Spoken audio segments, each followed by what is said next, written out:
रामकृष्णारी महाराष्ट्र दर्शन या यूट्यूब चॅनलवरती आपणा सर्वांचं पुनश्च एकदा सहर्ष स्वागत.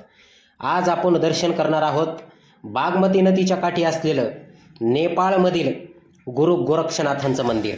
आणि बागमती नदी ही समोर जी वाहते ती बागमती नदी आहे.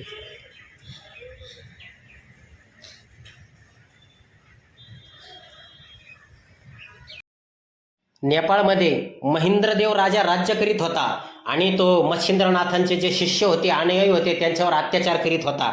आणि एकदा गोरक्षनाथ नेपाळला गेल्यानंतर ते अनुयायी त्यांना भेटले आणि त्यांनी सगळं सांगितलं.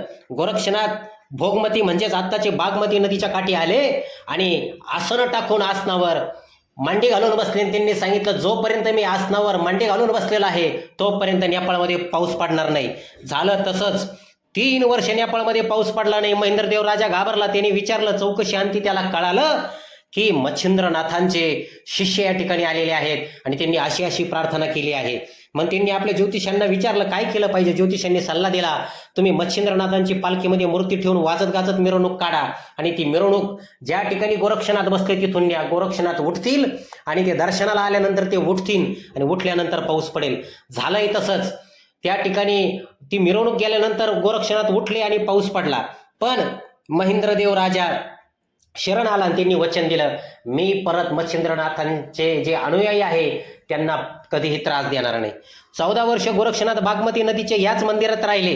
पण राजा वचनावर कायम राहिला नाही. त्यांनी परत अत्याचार करायला सुरुवात केली. मग गोरक्षनाथांनी काय केलं, आपल्याकडे एक म्हातारी सेविका होती, तिचा मुलगा होता बसंतला उत्तराधिकारी नेमायचं ठरवलं. कारण महेंद्रदेव राजाला संतान नव्हती आणि बसंतला सांगितलं, तू मातीचे पुतळे बनव. मातीचे पुतळे बनवल्यानंतर बसंतने त्याच्यावर संजीवनी विद्या टाकून गोरक्षनाथांनी ते सैनिक तयार केले आणि महेंद्रदेव राजावर चाल केली.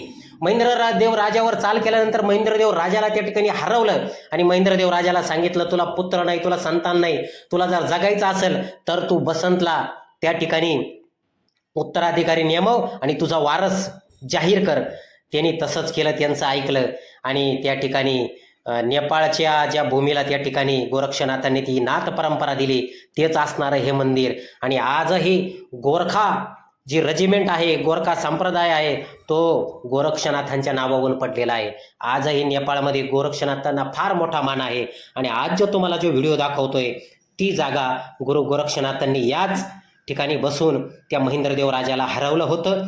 अशी असणारी ही पवित्र जागा. या जागेचं दर्शन करा आणि चॅनलवर नवीन असाल तर लाईक, शेअर, सबस्क्राईब जरूर करा आणि आमच्या चॅनलला सबस्क्राईब करून ठेवा. रामकृष्णारी, जय शिवराय. ही जागा आहे नेपाळमधील बागमती नदीच्या काठी असणार हे गुरु गोरक्षनाथांचं मंदिर. जय महाराष्ट्र.